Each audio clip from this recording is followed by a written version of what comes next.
ආයිබෝන් කොහොමද ඉතින් කට්ටියට? ඉතින් සුබම සුබ දවසක් ප්‍රාර්ථනා කරනවා සියලුම දෙනාට. ඒත් එක්කම ඔයාලා ඔක්කොම ආදරෙන් පිළිගන්නවා මගේ channel එකට.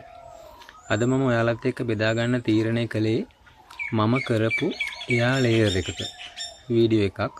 ඉතින් එයා ලේයර් එකක් කරන විදිහේ සම්පූර්ණ වීඩියෝ එකක් මීට කලිනුත් මම channel එකේ පළ කරලා තියෙනවා. මේ අවස්ථාවේදී මම ඔයාලට ඇත්තටම පෙන්නන්නේ මේක මම එයා ලේයර් කරා මීට මාසයකට වගේ කලින්. ඉතින් ඊට පස්සේ දැන් තියෙන තත්ත්වය තමයි මම ඔයාලට පෙන්නන්නේ. ඒත් එක්කම එයා ලේයර් එක සාර්ථක නම් පුහුණු කරන්න යොදා ගන්න විදිහත් එක්කම මේ වීඩියෝ එකේදී තොරතුරු ටික මම ඔයාලට ගෙන එන්න තමයි බලාපොරොත්තු වෙන්නේ. ඉතින් වීඩියෝ එකත් එක්ක රැඳිලා ඉන්න. මම කලින් කරෙත් එයා ලේයර් එකක් විදිහට නිතුල්ල ගහක්ම තමයි. මේකත් නිතුල්ල ගහක්. හැබැයි මේක පටන් ගන්න අවස්ථාවේ රූපරාමු වීඩියෝ කිසිවක් මාසත්ව නැහැ. ඒත් දැන් මේ වැඩේ කරලා මාසයක් විතර වෙනවා. වැඩේ සාර්ථකයිද කියලා බලනවත් එක්කම ඉතුරු කොටස් කරන්නේ කොහොමද කියලා අපි වීඩියෝ එකකින් බලමු. යාළුවනේ ඉතින් මේක තමයි මම කියපු ගහ. දැන් මාසයක් විතර වෙනවා මේ වැඩේ කරලා. අපි බලමු වැඩේ සාර්ථකව වෙලා තියෙනවද කියලා. වීඩියෝ එකත් එක්ක එකතු වෙලා ඉන්න.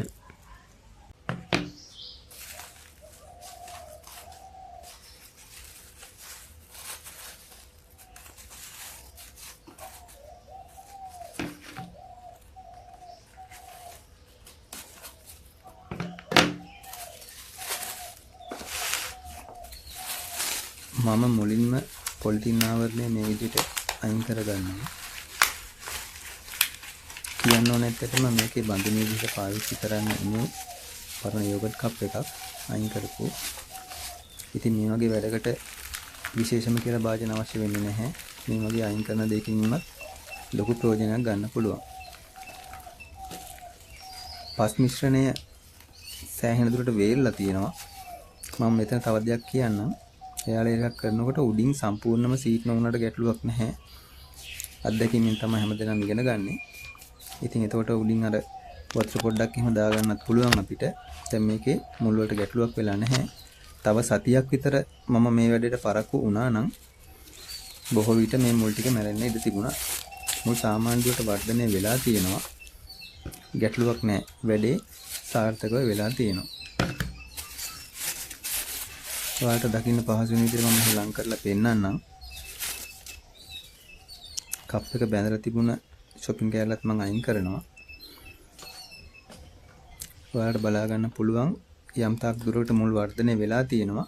පස් මිශ්‍රණය වේලන ස්වභාවයකට පත් වෙමින් තිබුණ නිසා වේල ස්වභාවයක් තියෙනවා. තව සතියක් විතර ඇත්තටම පරක්කු වුණා නම් මේ වැඩේ අසාර්ථක වෙන්නම තිබුණා. මම කරපු වෙලාව හරි කියලා මට එකෙන් අවබෝධ කරගන්න පුළුවන්. ඉතින් ඊට පස්සේ මෙන්න මේ විදිහට ප්‍රධාන ගහින් අපි එයා ලේයර් කරපු කොටස ඉවත් කරගන්නවා. එතකොට දැන් මේක අපි අලුතෙන් ගහක් විදිහට තමයි රෝපණය කරන්නේ, පුහුණු කිරීම පටන් ගන්නෙ. ඒක නිසා මෙන්න මම මේ වලට පෙන්නන විදිහට උඩ තිබුණු ප්‍රධාන අතු කප්පාදු කරලා අවශ්‍යම ට්‍රේනින් කරන්න භාවිතා කරන අවශ්‍ය පරිදි අතු ටික ඉතුරු කරගෙන රෝපණය කරන්න සූදානම් කරගන්නවා. කේබල් ටයි එකක් මම භාවිතා කරා කඳේ යට කොටසට. මොකද මම කඳේ යටින් බලන්න මේ විදිහට පළලා තියෙනවා. එතකොට ඒක වඩාත් පහසු වෙනවා ගහේ ටේපර් එක හදන්නත් එක්කම. ඉතින් ඊට පස්සේ අපිට තියෙන්නේ පුහුණු කරන භාජනයේට මේ ලබාගත් පැලය රෝපණය කරන එක.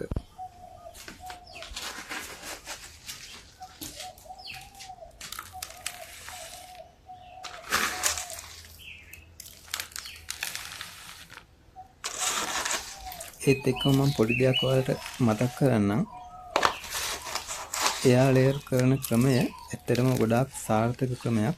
මොකද මේ වගේ එක පැලයක් නෙමෙයි, ප්‍රධාන ගහකින් පැල රාශියක් වුණත් අපිට ලබා ගන්න පුළුවන් ඉතාමත් සාර්ථක ක්‍රමයක් තමයි එයා ලේයර් ක්‍රමය.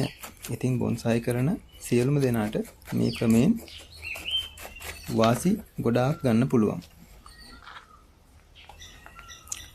channel එකේ මීට කලින් එයා ලේයර් එකක් කරන සම්පූර්ණ වීඩියෝ එකක් පළ කරලා තියෙනවා. අවශ්‍ය කෙනෙක්ට බලන්න පුළුවන්. මොකද මම මෙහෙම කිව්වේ මේකේ පළවෙනි අවස්ථාව කොටස් නැති නිසා. ඉතින් මේ විදිහට අද වැඩේ අවසන් කරනවා. ඉදිරි වීඩියෝ එකකදී මම මේ ගහේ තත්ත්වය අනිවාර්යෙන් ඔයාලට අරගෙන එන්න. ආයෙත් දවසක ලස්සන අලුත් වීඩියෝ එකකින් හමු වෙමු. සියලු දෙනාටම බොහොමත්ම ස්තුතියි.